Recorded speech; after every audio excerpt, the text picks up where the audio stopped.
Hi everyone, we're live once again. It's been a long time since we did a live video, so this feels good.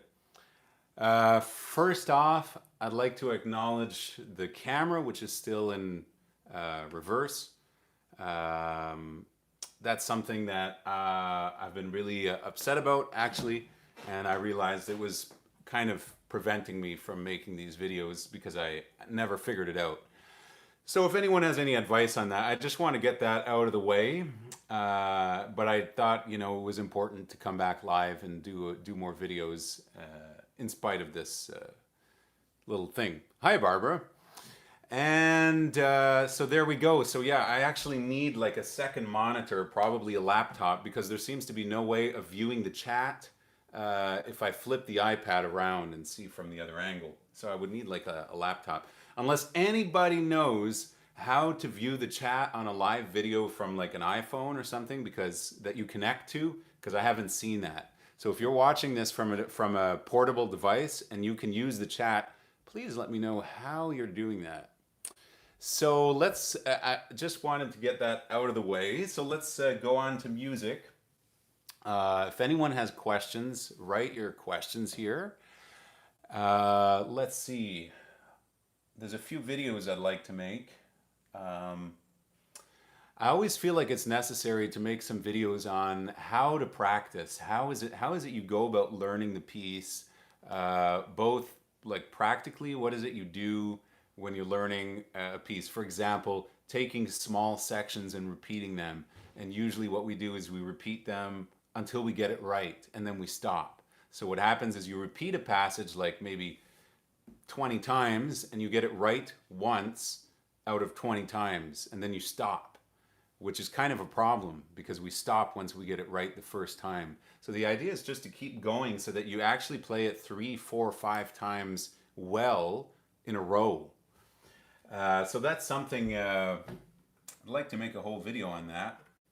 We've started to talk about using the lower body, and I'd like to do a few more videos on that. So how is everyone today? Tell me what you're working on. Almost don't even remember how to view the chat. It's been too long. Too long. Jeez, I actually forget. Can you believe that? Here we go. Oh, thank you, Barbara. I'm going to check that out. Chat viewing options, top chat. I don't want top chat. I want everything. There we go. Okay. Do you follow the Chopin fingering for Opus 25, number 11? Probably, yeah. I don't play that one, but there's probably very good fingering that.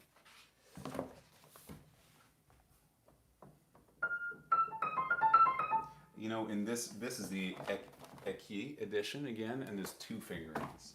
So there's sometimes, for example, 5, 4, 1, 3, and then it says 4 in italic, and then 3 in italic. Instead of 5, 4, 3, 5, you know?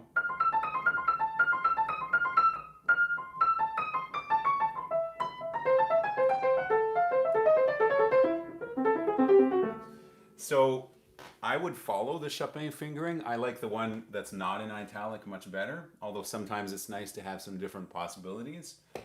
Chopin really knew what he was doing in these kind of etudes. So he was very good at understanding things like rotation, for example, and how it is that we do that. And the two etudes that use that the most is that one, Opus 25, number 11, as well as the Black Keys one. And the Black Keys, although it's in triplets, we're going to do where the rotation is on the other side of the hand. The beat is on the other side of the hand. And yeah, that's something we could probably go into more another time. Actually, I have some questions about that one that I'd like to ask one of my former teachers. But for Opus 25, number 11, yeah, I would use Chopin's fingerings. There's no reason not to. But just make sure that you're actually using the rotation to play it. So that's, again, using this instead of just relying on the fingers. And when you do this, the first thing you always have to check If you're not used to doing it, you'll probably start doing this, which is not right. The elbow never needs to come out like this. You know, if I find a situation where the elbow actually does come out like that, we can talk about that. But as far as I know, this is, for rotation anyway, you do not do it like this. It won't work. So it's just twisting the arm. It feels like twisting the wrist, and that's what that etude is all about. And the fingerings are very good because everything that's 5, that's going from this side of the hand with maybe 3 in the middle to that side of the hand is very effective, including the 4th finger, which is very strong. So hi everyone who's connected. Let me know what you're working on. Let me know your questions. I can't remember how to see the damn chat. Live chat. There we go. Okay, so Tim Worm at Piano Lessons, the web, he does live streams. I'll ask him, you know, because this seems to be a problem. I've, like I said, I've looked on the internet a lot, and no one has this. No one's asking questions about this, you know. And I recently got an iPhone, and I tried streaming from the iPhone, and it was still backwards. So I don't know if it's the YouTube account or something else. Yeah. So what is everyone working on? What would you like to talk about? You know, we can talk about specific pieces. We can keep going on about Chopin etudes, or maybe like how to practice and stuff like that. So just shout out and join the chat and let me know what's going on. I'm working on a couple of interesting projects these days, especially with groups. There's one we're playing, Nadia and I, with a singer who's a former opera singer, so he's classically trained, but we're playing what's called La Grande Chanson Française. So that's all these songs from like back, you know, after World War II, the 50s and 60s, by people like Edith Piaf, Michel Fugain. Let's see, Aznavour, Jacques Brel, stuff like that. That's really different. That's kind of cool. Okay. Why are my scales good, except the bastard C major scale? So hi Rob, why are your scales good except for that one? Well, you know, we kind of have this idea by default that C major is supposed to be easy because there's no black keys and it's maybe one of the first scales you learn. But technically, the C major scale is actually a little harder because you don't have black keys. I remember someone telling me once, I love this analogy, always stuck with me. It's like being, you know, you have no points of reference with the black keys in the way that you do when you use those black keys, like in B major, for example. So for C major, it's kind of like his example was walking in the snow and not being able to see anything. So it's kind of like that.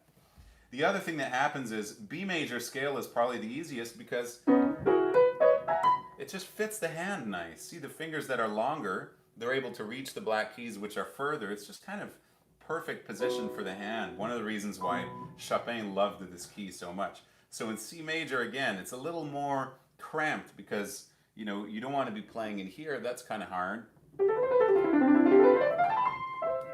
So that's probably one of the reasons. Check it out, you know.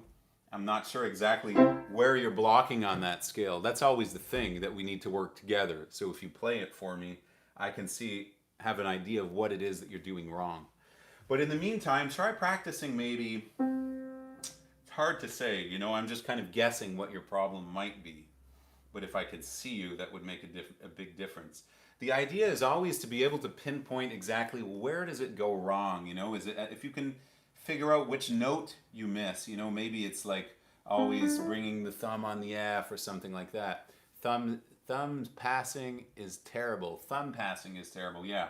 So, you know, one of the things you can do, how did this go again now?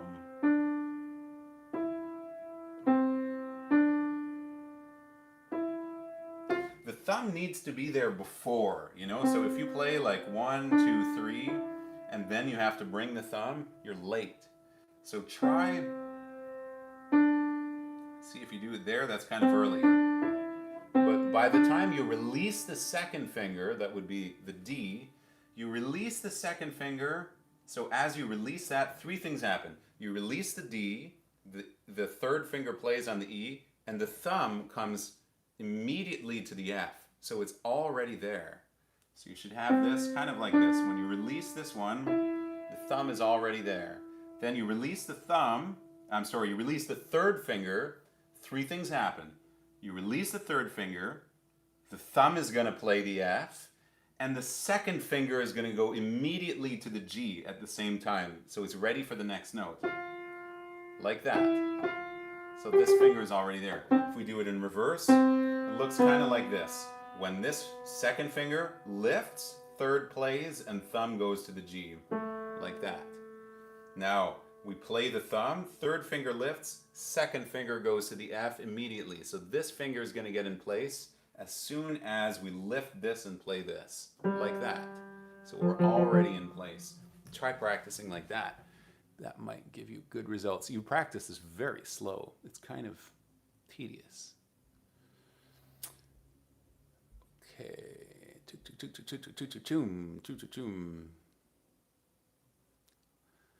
Hi, Loic.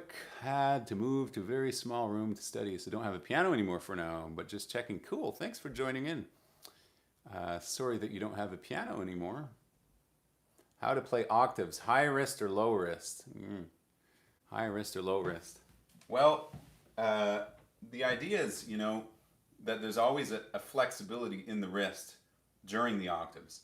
It's much harder to play, let's say, again, coming back to C major, let's say you do a C major octave scale.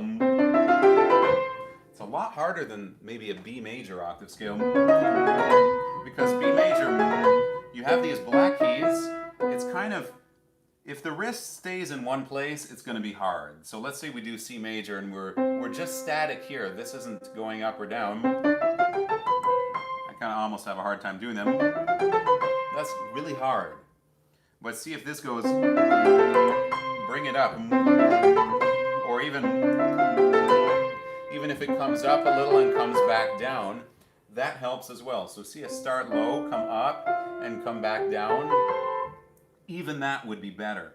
So now what happens if you have, let's say, a B major octave scale, you kind of naturally come up to play on the black keys. See, we're on B, then when we get to D sharp, the wrist is much higher. So we're kind of coming, and then you come back down to the white key, and you bring the wrist back down. So it looks something like this. See how we're low, high, high, back low, back high, and then coming back down. So that's much easier. Same thing in the left hand. So you almost have to fake that if you have no black keys. See? What if you were doing a G major? You have it at the end, that's nice. But see, would it kind of help to go like this in the beginning? So to answer your question, it's neither high or low, but it has to vary between the two. When you have black keys, use that as an opportunity to have this flexibility. You're just going to be so much more relaxed, and that's actually bringing you to the next key. See what happens when the wrist comes up. We're actually bringing with the arm the hand to the next key. But if you don't, it's just so much easier to get there if we go there like this. See? But if we're just going on it like that, it's a little harder, and it's easier to be tight, which we don't want. So there's a little octaves.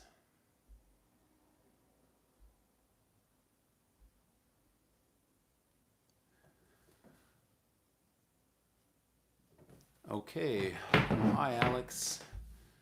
Currently preparing repertoire for university, very nice, and I'm experimenting with which kind of composers I like. Right now it's Chopin, Schubert, Scriabin, etc. How many pieces would you advise working at once in this context?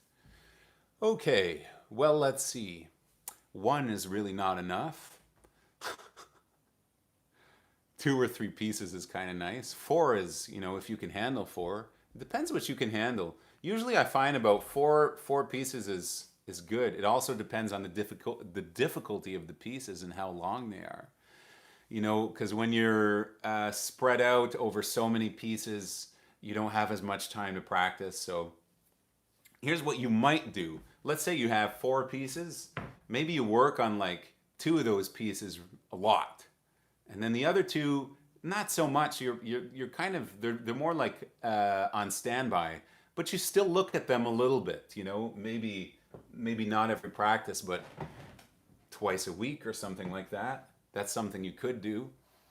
Again, it depends on your capacity. You know, I think by experience, the more you play, the more you experiment with different loads of repertoire, the more idea you have about, you know, what's too much and what's not enough as well. Because if you are too spread out, you know, it's just going to take longer than learning each piece individually would take. But one piece at a time is also not so interesting, because what happens is when you practice something very regularly, so like every single day, let's say for, you know, 2 weeks, you start to learn it very fast. You make progress very fast, especially once you've been into it for like 4 days. You start to learn it very quickly. But after, you know, about like 2 weeks, it's kind of nice to put it aside and take a break from it. So you want to have like a few pieces at least you can rotate a little bit, so that, you know, when you take a break after you've worked a lot on a piece, let's say for maybe 3-4 days, you'll find that you come back in 3-4 days and it's actually even better, especially after a day again of working on it. So it's nice if you have, you know, 3 pieces, that different pieces you're working on, so you can kind of rotate through them a little bit, and at times put one of them on the shelf for a few days, bring another one out. Or if you're working a lot on a particular piece, then that one kind of, you know, at some point you start working less on that one, just putting a tiny bit of time in what you've been working on a lot, and you rotate. And now the other piece that you've been working on a little bit, now that goes higher on the priority scale, and you start putting more time into that. So I think, you know, 3 or 4 pieces is good. But again, if 4 is too much, then you have to just be able to know when it's too much. And you'll learn that by experience. And it depends also how many, the complexity and length of the pieces that you're working on. But if you're preparing for a university audition, you probably have to have about 4 pieces anyway. So try to aim for 4 or at least 3. Street Money Puzzles 32. How's it going, man? I have a problem with tapping on the wrong keys, kind of like pressing in the split of the keys. Names puzzles, by the way. Names puzzles. What's that? Yeah, well, don't we all, you know, tapping on the wrong keys. That's kind of what we're trying to figure out. Part of the thing. The first part of making the music is tapping on the right keys. So one thing you can, you know, whenever you practice, always try to identify where exactly the mistake is. So if you know, like hit, let's say, with a thumb on 2 keys instead of 1, then you can then try to identify exactly which keys those are. And is it a mistake that you repeat all the time? If the thumb is like this on white keys, you have more of a risk to hit in the crack. And if it's more like that on a white key, then you're going to be more accurate. Opposite for black keys. It's a little harder to hit a black key if your thumb is like this. And the thumb like this is going to hit a black key more precisely. So try to identify exactly where the problem is, and then start playing as close to the keys as you can. So that means everything is already placed on the keys, you know? So there's not too much of this going on. It's more that you're already placed, already touching the keys before starting. Let's look at an example. Okay, let's say we're doing this.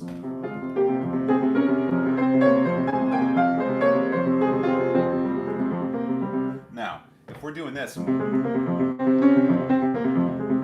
see how far we are, let's say you can see, especially with a thumb. So you want to move away from playing like this and being closer.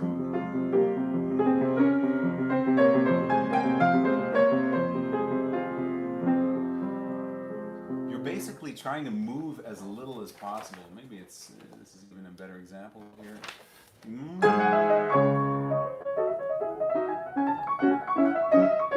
See how close we're staying? It's as if you're trying to play the piece and you almost don't want anyone to see that you're even moving.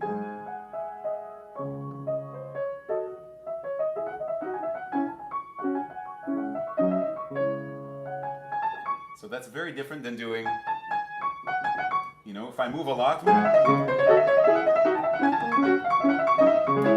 see how much of the action is going on, whereas it's a lot easier to play and you'll find that it's more precise. Next thing you can take a look at is try to feel really when you're on the keys before playing them. So you feel every finger. So let's say I feel the F sharp, I feel the E before playing it, the D sharp, and then the octave here. So you actually feel the tactile contact between the tip of your finger and the keys before playing any note. You feel that before. You'll find that your position becomes wild, just wild. Hi from Brazil. Hi, Daniel. Hi, Leighton.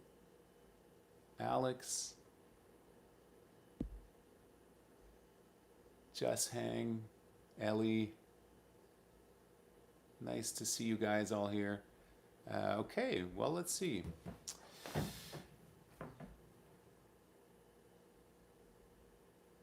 Barely have room for my bed and some furniture. I feel you, Loic.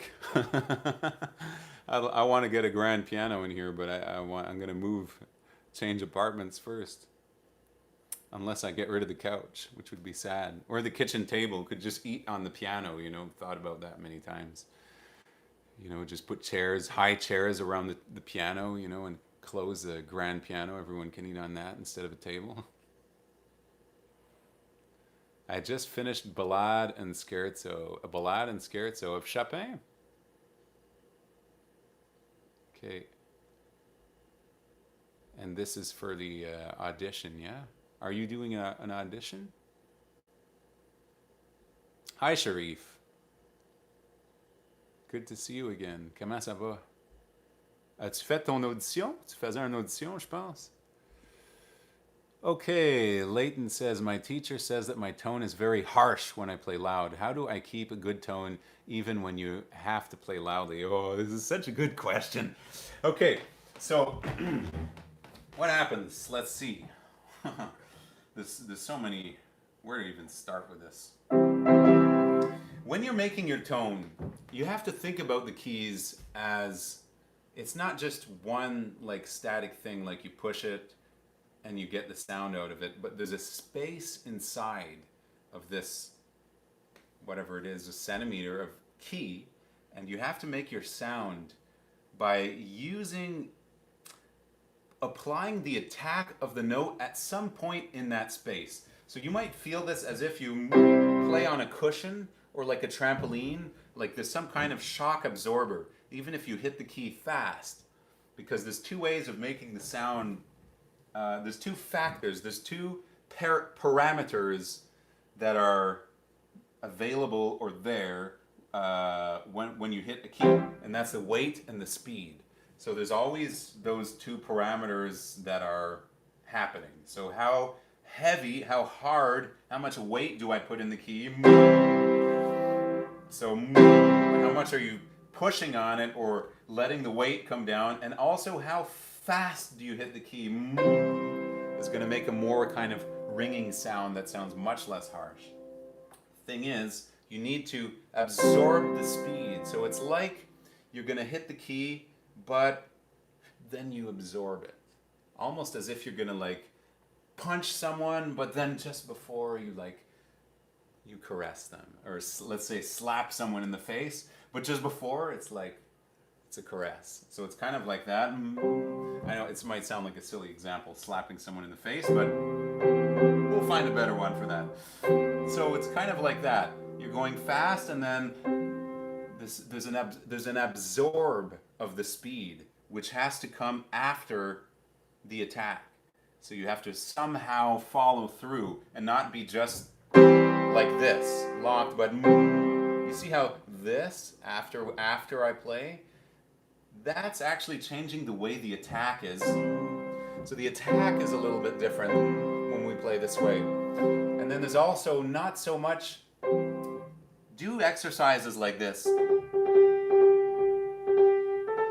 where you really go as high up in that space.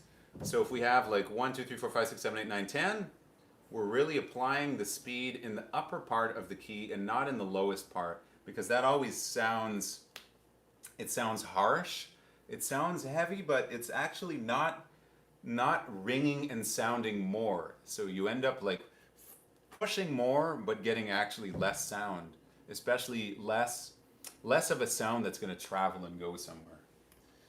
So I think we just, touched the tip of the iceberg on this topic about making less sound, less harsh sound, which is so important because I think a lot of people have this problem. I know I definitely did, because I would play everything so loud and it wasn't a nice loud. So always listen to what you're doing and experiment again with this, following through, but never being tight, especially here. So here's something you can try is, let's say you have a chord, and you're tight like this. Well, an antidote to that might be to play and go like this. So you kind of lift the thumbs this way. Be a little careful when you're doing this exercise, because you don't want to start playing everything like this. I don't think so. It might disrupt other technical things. So be a little careful with it, but do it from time to time, and you'll find that if you're tight like this, you can't do that. And when you do this, you can't be tight either. So most likely, the tightness here is contributing to the sound being harsh, also in the arm, as well as pushing into the low part of the key. In other words, making your sound in the lowest part of the key here, which doesn't sound very good. So the antidote to that would be to go, because if you're going too low, it's not gonna repeat. So these kind of things like this, where you repeat them like that, that's keeping it more up in the key. So there you have two antidotes to this problem of harsh sound. Let me know how that works. Scriabin, Opus 8, number 12. Nice, nice. I don't think I've done a video on that, have I? Would be good. I think that this piece rotation advice might just work for me. I actually never heard this advice from any of my teachers. Yeah, that's kind of normal because not everyone teaches it, unfortunately. I don't know if I should get into that. But let's just say, there's some very basic things about playing the piano. And, rotation is one of them. And I think it's something that a lot of people like Chopin and maybe even before him had figured out long ago.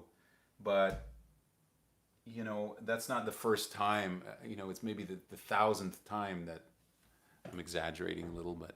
No, not everyone is teaching this, which is just too bad. And I think they just either don't know about it, which is a shame because they should, or they don't know how to teach it, so they don't teach it. So try to find a teacher who's going to, talk about, who's familiar with those concepts and can teach them to you.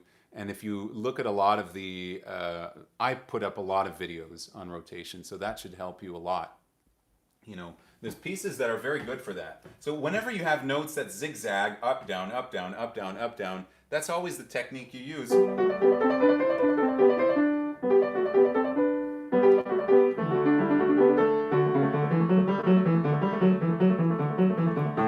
Instead of playing with this, you end up doing this instead. It's just like opening a doorknob.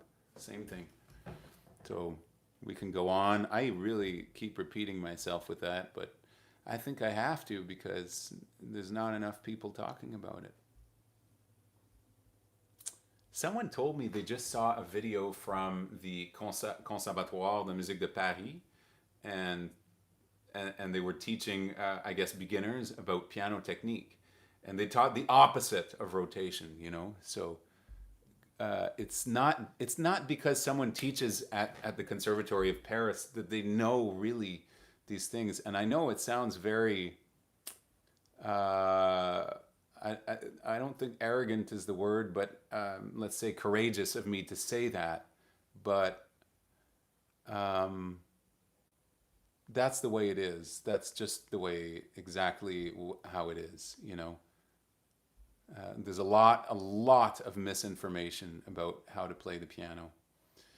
And I was very fortunate to work for over 10 years with someone who had spent their entire life studying how to play uh, how to play this damn thing called the piano with our human body, and how does it work, and trying to figure that out. And he learned a lot from a lot of people and from a lot of research. So yeah.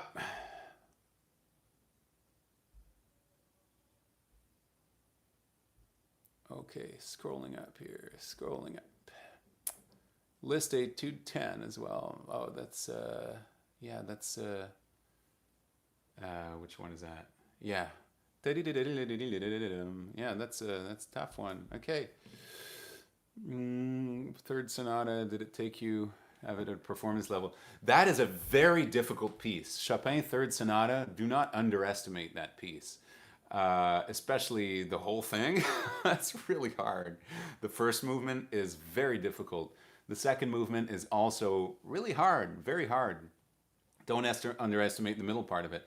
The third movement is also very difficult. Do not underestimate the third movement. And the fourth movement is probably, it's just all really, it's difficult. How long did it take me? Let's see. I think it took about a solid, it's hard to say, you know, because you learn things and you kind of never finish learning them. But it took a lot of playing, let's say, the first movement and playing it for a lot of people before I could even start to feel comfortable playing that in front of someone.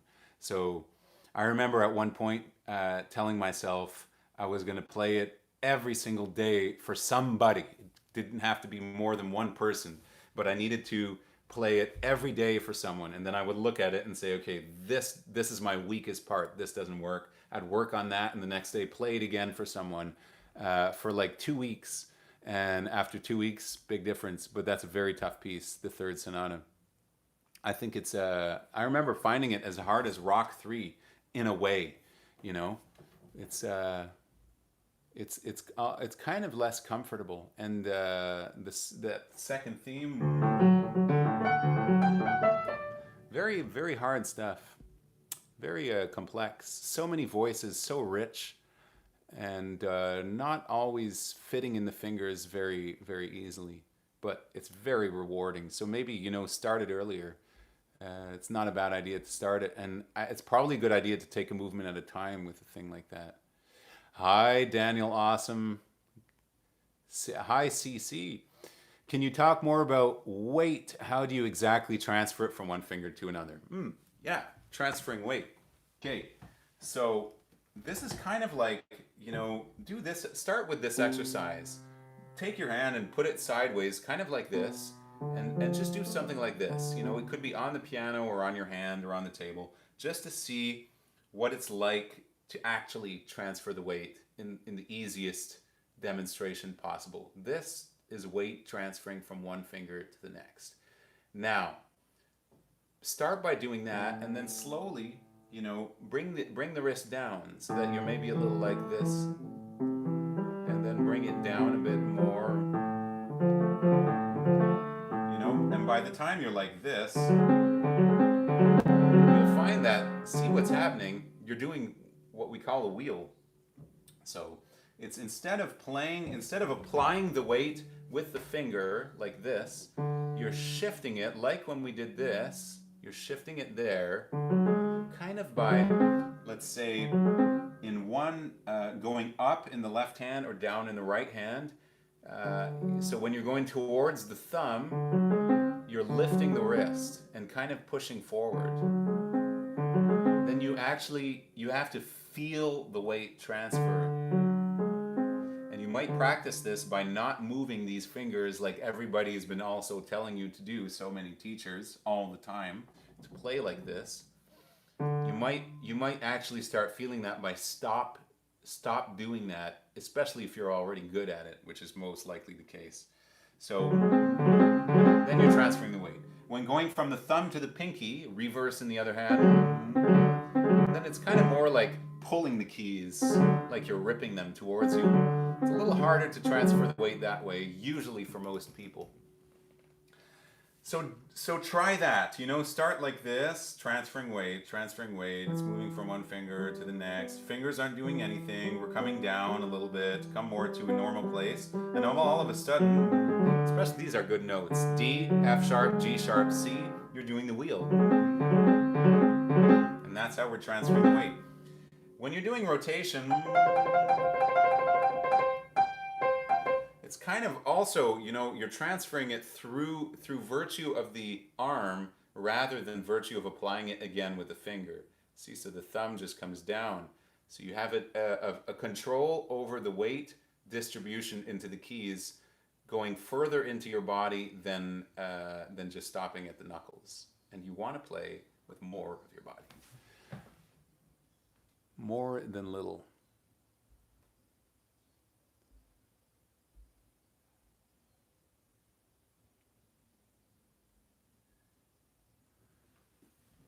I've been working on Mozart's A major sonata K310, and I'm having problems with clarity. I don't think I have the Mozart sonatas. I bought so many scores, and Mozart was one. Hold on, don't I have like half of them? I might have that one. I do have half of them. I have like volume 1. There was a Henley sale on Sheet Music Plus, and I just bought like maybe a dozen scores, maybe even more than that. I think I bought like about 16 scores. So K310, is that the one in G major? 310. Oh yeah, I have that one. Ah, the A minor one. Great. So nice. I like that one. Okay.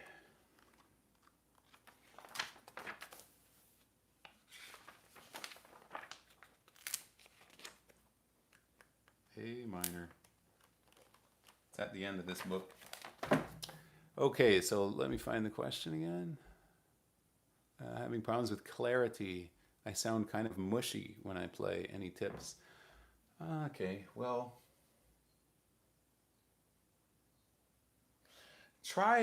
think about this speed a little bit. Everything that you do with speed is going to sound make more of a clear sound. Now, that's in the way you attack the keys. But it could sound mushy also because you put too much pedal.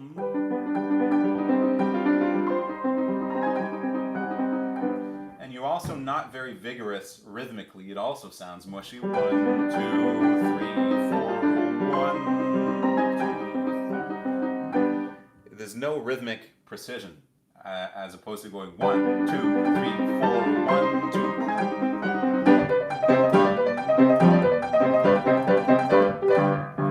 So the rhythmic position gives a lot more clarity to the music. The other thing that happens is, if you want things to sound more clear,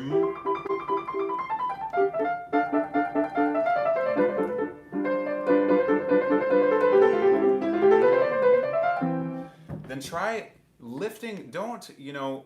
Don't play like this. Okay, use the rotation,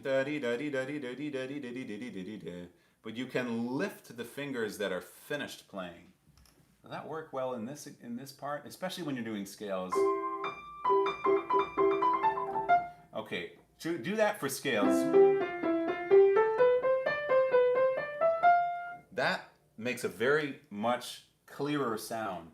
So it's like you lift, instead of playing the next note, lift the finger that releases the key and lift that finger high.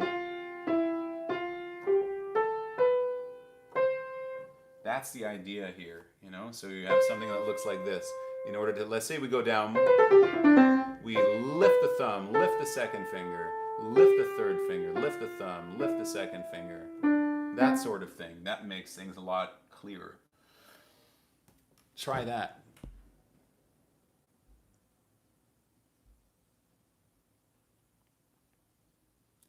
I'm using a Bach P and plus F. Pianoforte? Piano and forte? The Beethoven Opus, Prelude and Fugue, got it. Beethoven Opus 13 and Chopin Ballade in G minor for auditions, okay. Yeah, so if those are the only pieces you need, then that's great. You have three pieces and you don't need a fourth one. So just, like probably what I would do is work especially, always have like a kind of hierarchy. Take, the three pieces. You probably know which one is the least advanced. That one automatically becomes the most important one, the one you spend, let's say, the most time. And then you have the one you spend maybe as much time or a little bit less. And then the one that's kind of a little bit on the side, that should be the one you know the best. And then you're always rotating this because after a few days, even maybe or just a week or two of putting at the top priority the one you know the least, that one becomes better than the other ones. So now the hierarchy of priority in which pieces you spend your time on is changing all the time. So you're just rotating through that, always working on the things that are the weakest the most. Something that always gave me trouble was accurate and good sound pedaling. My pedaling always sounded very heavy on a real piano. Any advice on heavy? So too much pedal? Accurate and good sounding pedaling. Yeah, okay. Well, pedaling is really a listening thing. It's something that more, instead of talking about like foot technique, how to, like pedal with your foot, we should talk more about how to listen to the music that you're making. Because if you pedal too much, it's because you don't listen very attentively to the different sounds, the sounds that you're making, basically.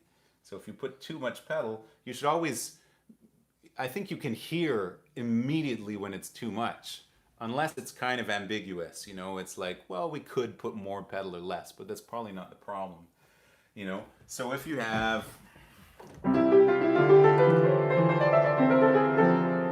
you obviously know it's too much. Now, it might be more subtle if you do, it's still too much, but maybe go a little slower. You're right away just in one beat, let alone two. It's too much pedal.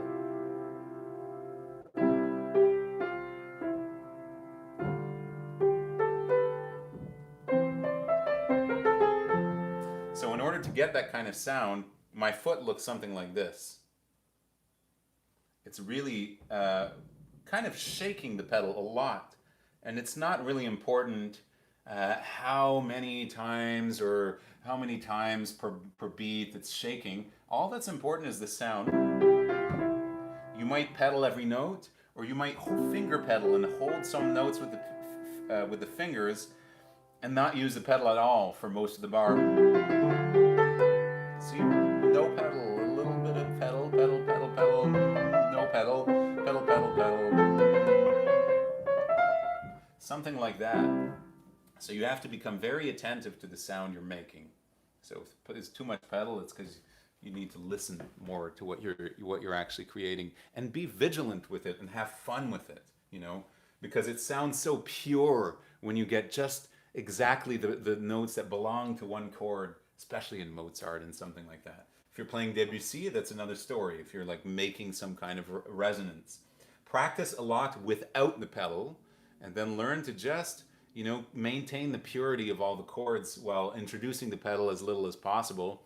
And again, what's going to start happening is that you pedal a lot. You pedal almost every note, and eventually it's not something you calculate. It's just like the pedal becomes something that you put, and then maybe you shake it until you have enough. It's kind of like curling. You ever see people play curling? They just like brush the ice a little bit more to have the token move this way. It's almost a little like that. These crazy sports that we crazy Canadians play.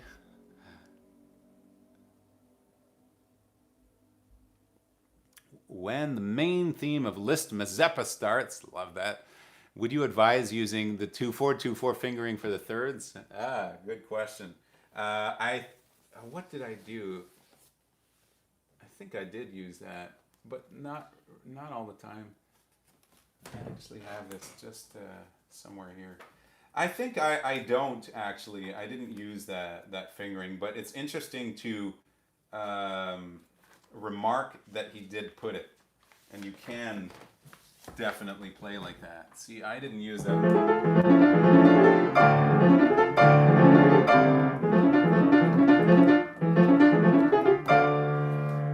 Yeah, somehow I find it a lot harder to use that.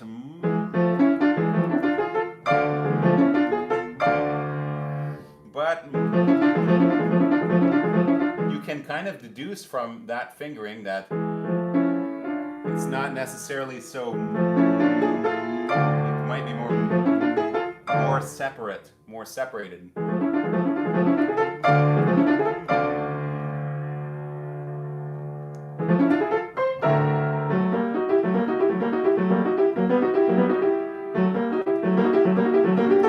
It's very hard to use Liszt fingering in this etude. So I would suggest using, 2/4, 1/3.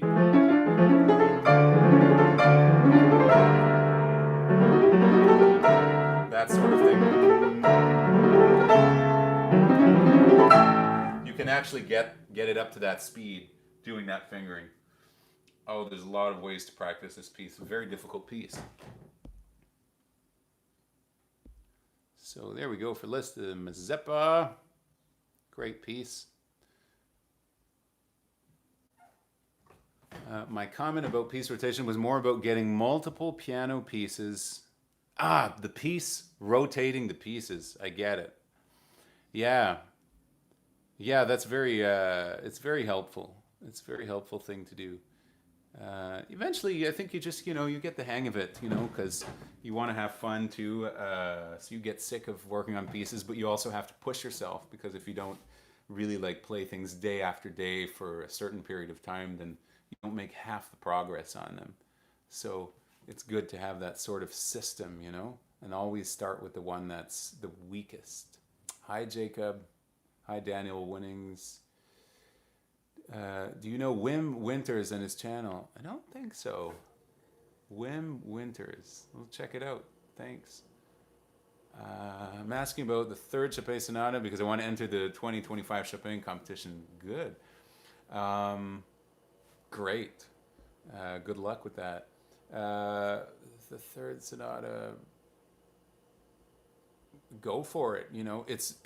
I think it's harder than the second sonata, probably, but it's kind of, I like it more. It's more, in a way, it's a better piece. The second movement is so well written. It's very pianistic, and then you have a much, I think, we hear the funeral march so much, so it's nice to have something different, and it's a bit more complete of a sonata than the second one, because of the fourth movement, although that fourth movement in the second sonata is very interesting. But if you can nail that piece, then if you have that in your pocket, as they say, then that's a very good thing to have for the competition. My friend here played that, who won the second prize in the last edition. Richard Ramelin, if you know him. But it doesn't mean you have to, He also played the F minor concerto, and I think he was I think there were only 2 participants that actually played that concerto. Everyone plays the E major. Well, you have a lot of years to prepare for that, so that's good. You're thinking 5, 6, 7 years ahead of time. How can you maintain clarity? Oh, and if you're doing the Chopin competition, There's two other Chopin competitions which you may already know about. The one in Warsaw is the biggest and most difficult. There's another one in Germany which is it's a much easier competition, but a lot of people do that one first or at the same time, you know, just to prepare themselves. Because if you have like several competitions at the same time, that's great because you get kind of used to playing in them and playing the repertoire and working on it. So it's helpful. I think it's in Darmstadt. I can't remember. I think that's what it's called, Darmstadt. It's a German city. Just look it up. And the other one is in Czech Republic.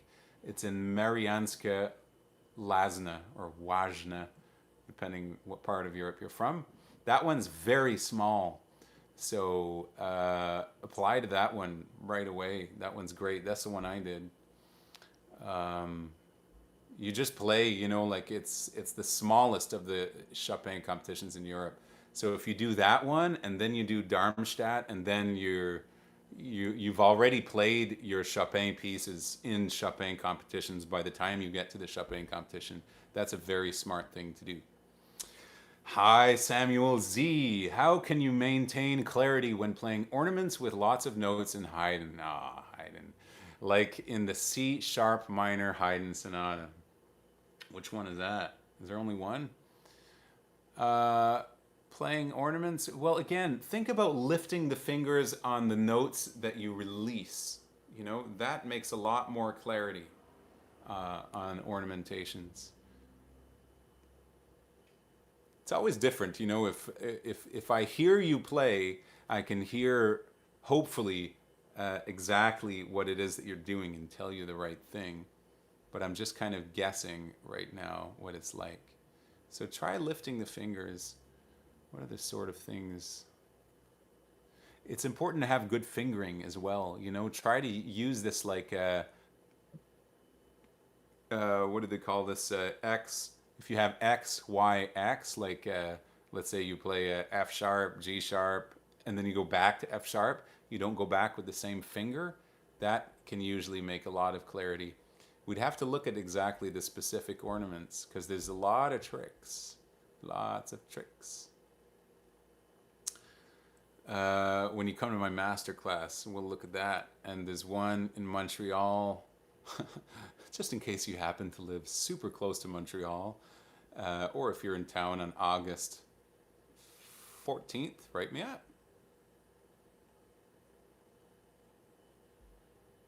I'm actually training at the student space. Yeah, it's good if you find a little place to train. I've played through Hi Doped Deer. I've played through Debussy Arabesque number 1 and want to complete Clair de Lune now. How would you compare the difficulty of the piece? Is Clair de Lune much harder? Yeah, Clair de Lune is not it's not an easy piece. Just getting the style and the sound and the aesthetic is actually kind of challenging. That having been said, technically speaking, it's not so hard. There's just one passage in there where you have an arpeggio in the left hand that's a little annoying. You know where. Yeah, but you know, go for it because you might come back to it and refine it. But what it requires is real attentiveness to the kind of sound and atmosphere and the way you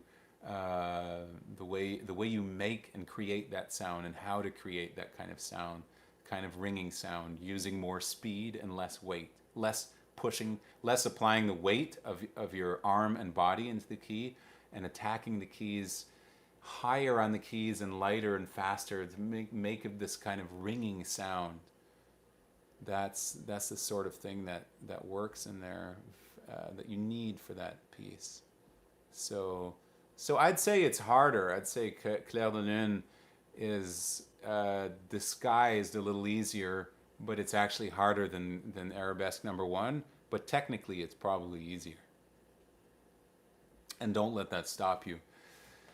I'm a music producer, so I choose puzzles as my name. Kind of like putting together art like real musicians. That's cool. So everything you teach is beneficial. Anything on how slurs should be played. Slurs. If you could be more specific, I'm not sure exactly. You mean like legato, singing lines in the right hand, that sort of thing? Um, if that's the case, playing in a way that, again, that you transfer the weight. Well, the hardest thing is when you have a very slow melody. You know, let's say it's like, let's say you have something that goes like this. That can be hard to do because you have to play the note, listen to it, instead of just playing, sleeping, and then playing the next note. The other thing is feel the space of the interval. Let's say G, C, G, that's a fifth. Feel the space in your hand, what that feels like, and then transfer the weight. So it's not going like this, but see, you can have like a movement from here to here. We shouldn't do nothing. There should be movement from here going all the way to here. So it's kind of like, imagine you're playing underwater in slow motion.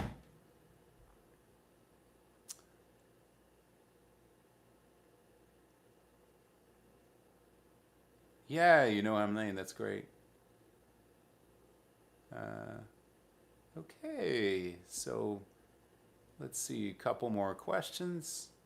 Thank you everyone for joining on. It's a pleasure. It's nice to see you all again. How to avoid ghost notes, hitting keys you don't want to hit while playing octaves. Ghost notes, cool. While playing octaves, again, think about this one thing with the thumb. You know, black keys like this, white keys like that. That's going to help. And then again, the same thing we talked about earlier. The flexibility in the wrist is going to make things more relaxed. You'll be more precise than being tight and then hitting the wrong thing, or like being so tight that. There's one more thing. Resting in the keys. If you really rest in the keys, so you're not kind of like skidding on them. You play an octave and rest. Really rest. Relax the arm while holding the key. Hold the key. And when you're ready to go to the next note and apply your speed of attack and everything you know how to do with the technique, and then rest. You know, play and then rest. Play and rest. Play and rest. So then you end up more like feeling like your hand is a wet mop full of water, very heavy, you know, so it's kind of like that, you know, you just let it fall, but you still play the note. You apply your speed in there. Trying to learn all the hands techniques needed to be fluent on the piano like you. All the hands technique. Yeah.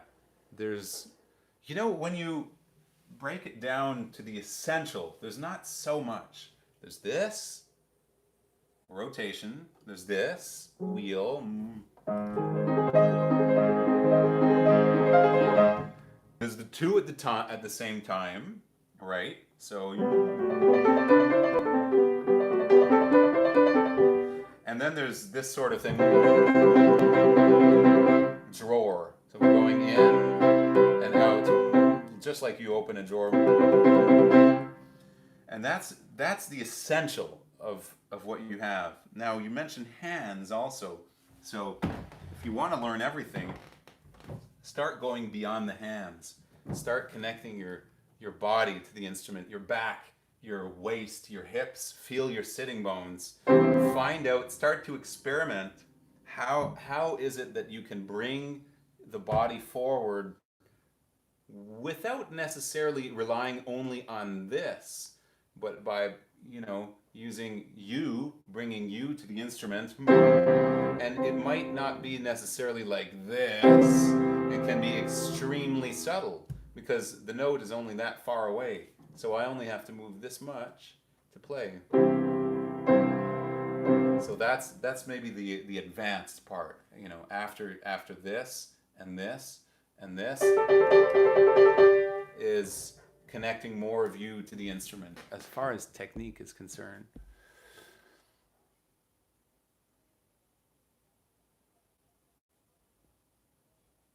I in a competition now? Nope, no competitions for me, guys. I have, as I think, officially retired from them. When I started doing competitions, I won quite a few, actually, quite a few prizes at least. Towards the end, a little bit less, quite a bit less. So I stopped doing that. Actually, I'm 31 now, and when I turned 30, it was kind of like I was too old for some competitions in 31, and it was kind of a relief. You know, they're really fun and rewarding, but at the same time, it's expensive and it's not an ideal way of performing, but it's great nonetheless, and it is so rewarding. So it's kind of something you have to do. So no, I'm not doing any competitions now, Pierre. Help for the gesture in Opus 10, number 1. I have a video on this. Watch the video. We've also talked about it many, many times in these live videos. You know, it comes down to I'd have to do again a video, like an official video, maybe better than the last one, because everyone wants to know about this. But it requires a lot of relaxation in the hands, you know? If you can't do this, you're not relaxed. If this is rigid, you know? So this is, when this becomes very relaxed, like this, the piece starts to becoming easy. I'm not doing anything with the fingers. I'm not doing this to play the keys. Just moving, transferring the weight. They move as little as they have to. It feels kind of like doing this. Sort of. But then we start working on the right keys. Also, things like this.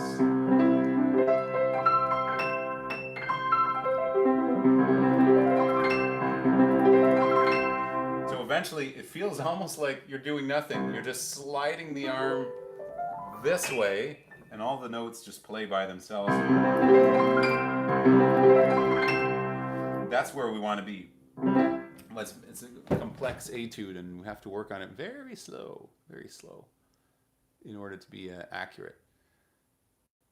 Do you know why Elan Chu from Ottawa? Elan Chu. No, I don't. I wasn't precise enough with my definition of ghost notes. My problem is that sometimes I hit black keys when playing an octave on white keys. With the fourth and third fingers. This problem. Okay, if you have that problem, most likely you're tense. You're tighter than you need to be in the hand. See, because the tightness, you know, let's say you're tight here, it goes to these fingers as well. So they're not able to get out of the way. You want to be tight like on the fingers that you're playing, but you can't be tight on these without being tight on these. So they get in the way. So it's most definitely, I would say, a problem of having too much tension in the hand. So like we said at the beginning, do this sort of exercise, because if you're tight, you can't do this. Especially when you play like in the front, you play in the front and then do that just as an exercise to see if you're tight, if you're not sure. And that should do it. See, I start playing like this. That's why I find this exercise a little dangerous. Make sure you come back to normal after doing that. I just want to hit the right keys at the right time. Yeah, that's kind of like a big part of what we're doing. Subtracting the music from everything. But think about placing every finger on the keys before you play the note, so that if I want to play a G, my finger's on the G, it's touching, and then play. You can't, if you're on the right key, how can you hit another key? How can you hit another key than the key it's on? So everything's placed. For example, if I go chords, not the best example, but still, if I go,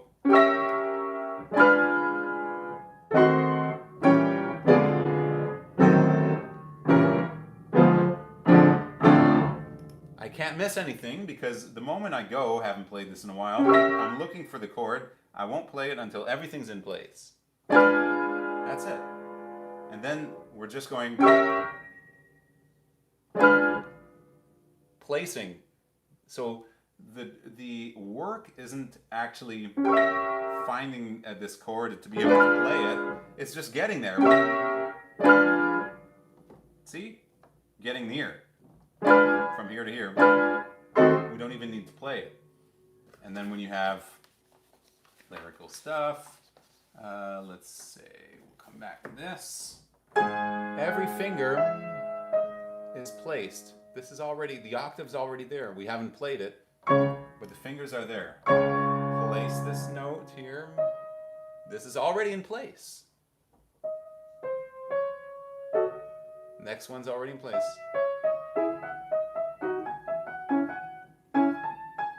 See, if I don't play the right note, I wasn't already on the right note. Does this make sense to you guys? Placing everything on the right key before you play it. You don't always have to do this, but if you're having problems with accuracy, you're not placing yourself before, at least not on the right key. Okay, we're coming to the end. Do you know when you might have your live stream? The next one? Well, the next one, this one I didn't announce. I just decided that's it. We're doing it today because I've really neglected all of you. So, yeah. So I'm back. I don't know when the next one is. I might start scheduling them weekly. I think that would be a good idea. I'll keep everyone posted about that on Patreon. So if you're, again, I didn't announce this one on Patreon, but it would be a good idea. Sometimes it's just so nice to do this really on the fly when I feel like doing it. So, but I know it would be nice for you guys if I would announce it. Other question about Opus 10, study 2. Is there a wrist gesture to know to achieve high tempo? I can't go up to 100. Yeah, that bastard. It's so hard. So, a wrist gesture?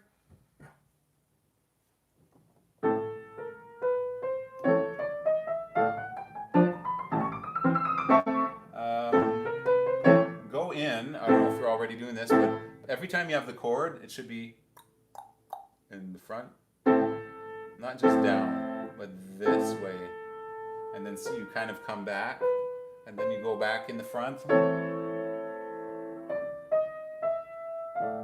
So see, it's not just. It's actually hard to do the wrong way.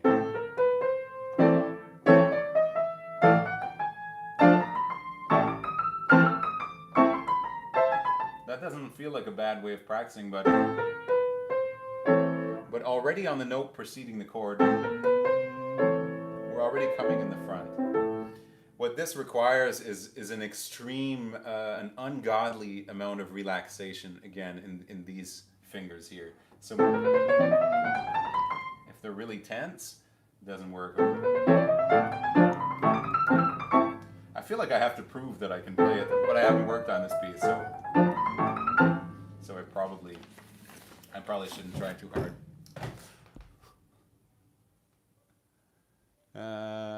Okay.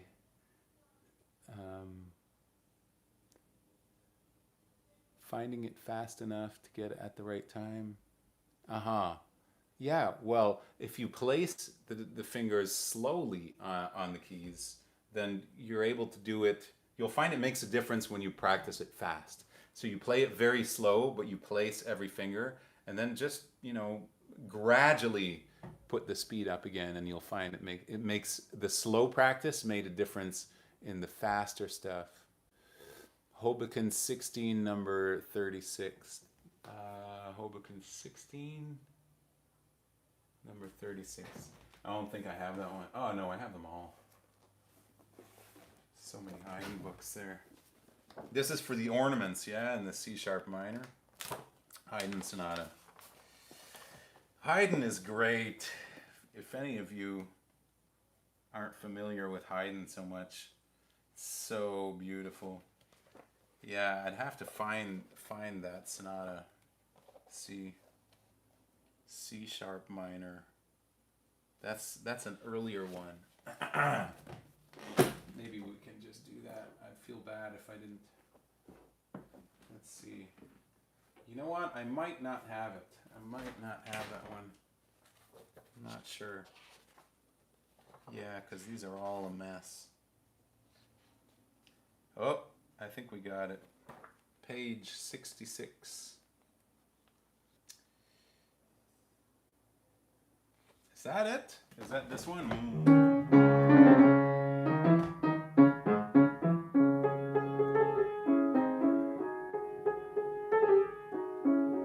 Is that the one? Let me know if that's the one.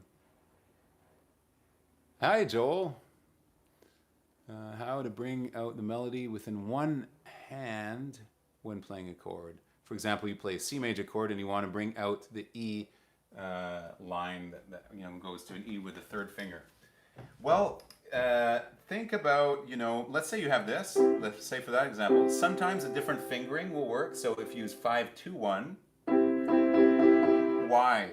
Because a longer, straighter finger is going to make more sound from that note. So you kind of like really, even if you do it with the 3 or the 2, you just keep that finger very long. And you have to learn to, play these very soft and very strong. So you have and all these different countless possibilities of how to shape that. So long, straight fingers will help bring out particular notes in a voice. Probably like in that Scriabin etude, you have things like that. Any advice on switching from an upright piano to a digital? Hi, Marie. The advice on switching from an upright to a digital. It's not something I've ever done. I guess, the better piano you have, the better it's going to be. So try not to go too cheap. That would be my advice. I cannot get used to this Yamaha DGX 660. Yeah, digital pianos are not really my world of expertise, and I don't really like them, so I try to stay away from it. But that's personal. Actually, at the same time, I'd like to buy one because sometimes it's just so practical. So, again, there are really good digital pianos. I know I'm really drawn to the Nord, but then those don't have built-in speakers, so that's kind of problematic. Ask a digital piano expert who can tell you about that. Any advice to achieve key by third? You mean playing thirds?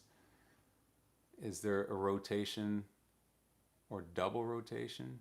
I'm not sure what you mean, Pierre. Stand alone, Bach preludes and fugue, like BWV 900 E minor. I'm not sure what that's a response to. Yes, it's that sonata. When I try to get it at the speed, they don't always sound clear.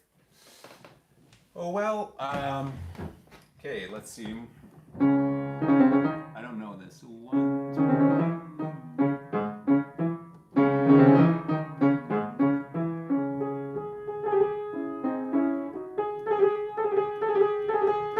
Okay, so see, fingering is of primordial importance. So here what they say is 4-3-1-2. Let's see how that works. 4-3-1-2. What's nice, what I like about this fingering is, see, they do that XYX rule. We have G sharp, then we go to another note, we come back to G sharp with a different finger. But I wouldn't use this finger. You could also try this. 3, 2, 1, 3. Again, we change the finger on the other note. The other thing you can experiment with is lifting.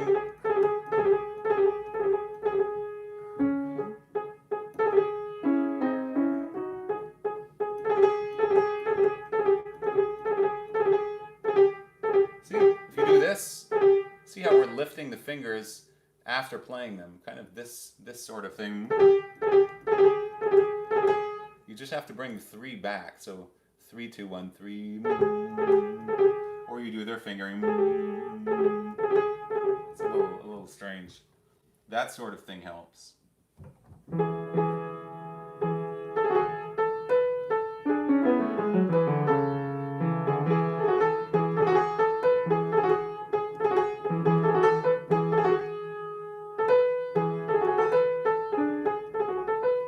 You don't always have to change the finger on the note that repeats. It's not like a mandatory thing, but it can help. Again, if you can identify which is the note that is not coming out, you know, or maybe start by identifying which are the ones that do sound, you'll find that there's one note that doesn't sound, and then there's something you can do to fix that. Maybe play lighter, play higher on the keys, you know. Play very light.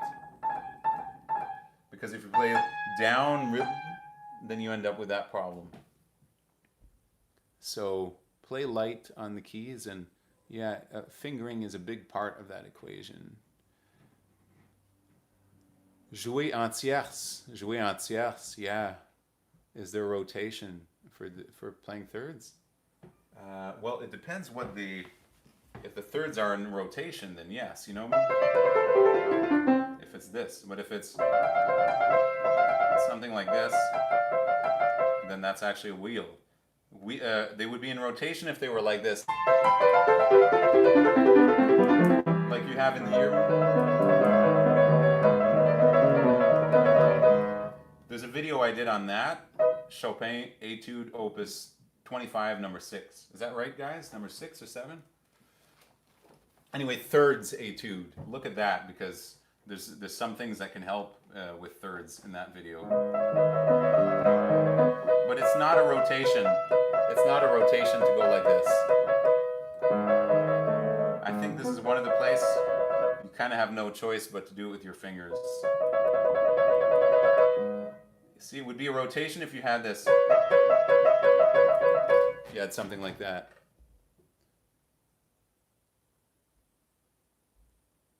Okay, so where did the chat go? Here it is.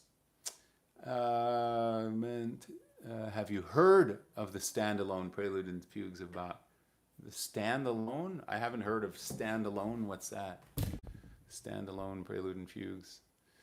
Comme je sais, tu fais référence souvent à la rotation, oui. À ce que tu utilises pour jouer des suites de tierces. Yeah, just if that answered your question, merci Marie. I hope that helps. Maybe check out the video on the Chopin thirds etude. I didn't talk a little bit in there. Mais c'est pas une question de rotation. If you're going like this, it's not a rotation. They're hard. Thirds are hard. So let's say you have a scale. Okay. Let's try something hard.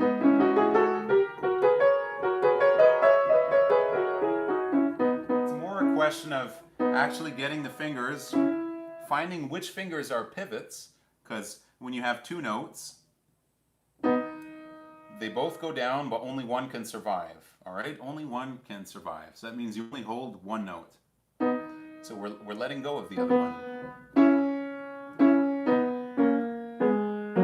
Sometimes it's the top note, sometimes it's the bottom note. So the other finger becomes a pivot to help you bring and place the fingers on the next key. So see, let's say we have. So we play this, let go of the thumb.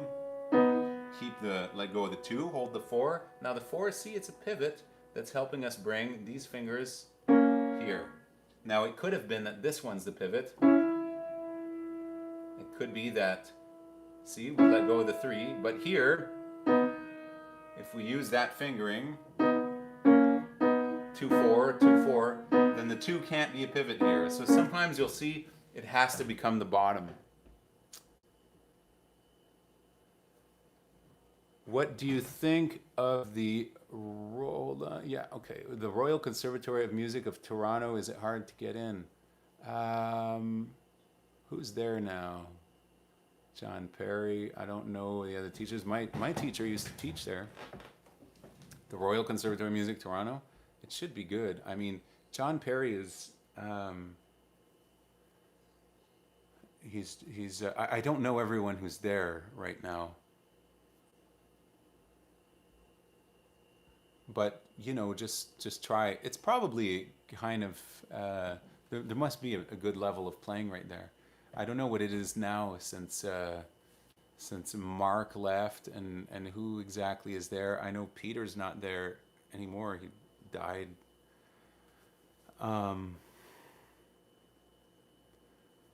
Yeah. Je sais jouer Fur Elise. Que pourrais-je apprendre maintenant pour établir un bon répertoire? Quelque chose de facile mais joli. Est-ce que c'est Fur Elise version facile or the whole version, the hard, the like advanced, the real one? J'ai 61 ans et je ne joue que depuis 2 ans. Bravo, c'est bien ça. I need to know which Fur Elise, because there's a very easy Fur Elise that just does, and then there's the that's a much more advanced thing. The real thing, good. The real thing, bon, fait que c'est déjà pas mal avancé. Mais ça dépend ce que vous aimez, what would be at that level? The arabesque number 1 of Debussy, maybe. Maybe peut-être c'est un peu difficile. Si vous aimez le classique, il y a toujours les Haydn sonatinas, les sonatines de Haydn, pas les sonates. Il y en a sont vraiment, vraiment beaux. Very, very nice. Qu'est-ce qu'on a facile chez Bach? Bach, c'est difficile, hein? Mais oui, des inventions de Bach, des Bach inventions, 2-part inventions. That's very, very good. Il y a le numéro 1, 8, 13 qui sont très beaux et pas si difficiles que ça. And if you want to go for more romantic repertoire around that level, il y a des valses de Chopin qui sont pas trop difficiles. What else? Romantic repertoire around that level. Il y a des pièces de Schumann, les scènes d'enfants. Quelque chose comme ça, peut-être. Okay, guys, that's the end. Thanks for tuning in. We're going to do, I don't know when the next one is. Like I said, I might schedule it. I feel like it would be better for everyone. And if that happens, it'll be announced on Patreon. I also love doing this spontaneously. It's just a real kick. So thanks for tuning in. To everyone that's been here before and to everyone that's new, it's really nice to meet you. Pleasure. So what's my current favorite piece? Right now I'm learning, you know what my current favorite piece is? I've been listening to, does anyone know Alan Menken? All the pieces he wrote for Disney? So nice. Wow. Beauty and the Beast, guys.